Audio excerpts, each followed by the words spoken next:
All Menendez has to do right now is put out have a press conference and say that 1 week ago, he began drafting a resolution for the Senate to end the persecution and prosecution of Donald Trump because it was disruptive to our democracy. And then all of a sudden he's being indicted and just let her rip. Yeah.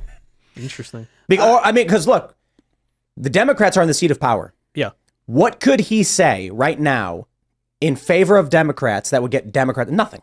If he came out and said, I hate Donald Trump, please, they'd be like, too bad, we don't care. Yeah. But if he came out and was like, I was arguing to end the prosecution of Trump because this is not the way the Democratic Party should be operating, that would actually earn him some benefit. He would get political tribalists being like, we'll let you slide on this one. Keep talking. Oof. I don't really have a take other than, if you can get gold bars, get them. I'm very glad you started off the segment talking about the presumption of innocence. That's a real important part of the next 20 or 30 years of American livelihood. Yeah, but the problem is we be good people. So I have no problem saying, like, I don't know what this guy was involved in, but you better prove it before I'm willing to throw someone in jail or whatever. Every day, beyond a reasonable But the problem is the Democrats don't extend that in the other direction. No. So at this point, is it like, well, you know what? You stick that label on your name and you get no favors from me. No, I think that's what the deep power wants, is for us to forego rule of law and just start going at each other. They're frothing, waiting for the U.S. to tear itself apart. But they're using the law to go. If you're not, I don't see how you get to foregoing the rule of law. Like if he's being prosecuted by New York, they're using the law against him. Now, granted, I mean, it looks like it doesn't look good. It looks like he actually did this stuff. But that being said, you should be innocent until proven guilty, or you should be treated that way. But it's not like they're after.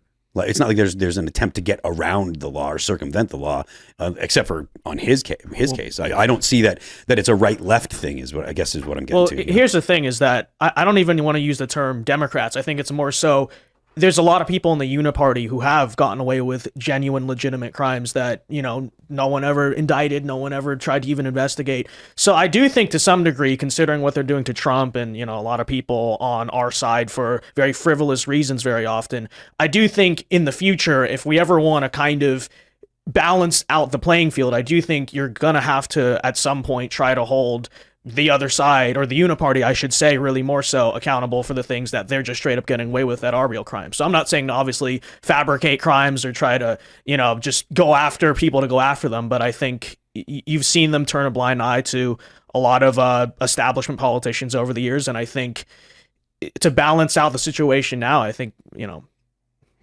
justice is necessary. I just don't know if I'll trust any of them no matter what. Yeah, absolutely. It's just none of it. None of it. Right. Look, and it's not just. It's probably not going to happen, but it's just in theory. They ignore Epstein. Right, all of them do. And the problem I have is that for a lot of these powerful, corrupt individuals that we know about, any prosecutor could have gone after them. Absolutely. Yeah, you're right. There is justification for when it comes to these politicians and high-profile individuals. They do work in the jurisdictions all across the country. Yeah.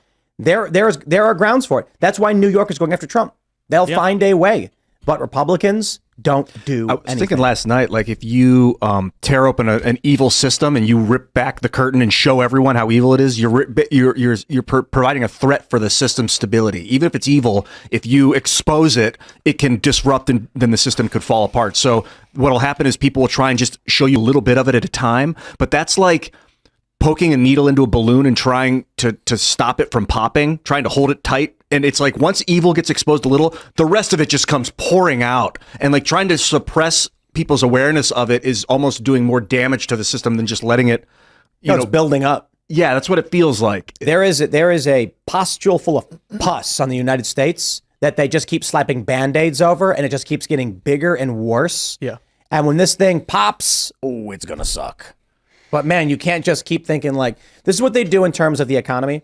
As we were talking about with debt and war, and one of the theories, there is a theory, I could call it a conspiracy, I don't know if it's a conspiracy theory, hypothesis, that the purpose of the stimulus during COVID was not really COVID. It was, hey, here's our chance to flood the economy with printed money so that we can pay down the debt and kick the can down the road for a couple more years, because a monetary system which produces more debt than currency eventually collapses. Right.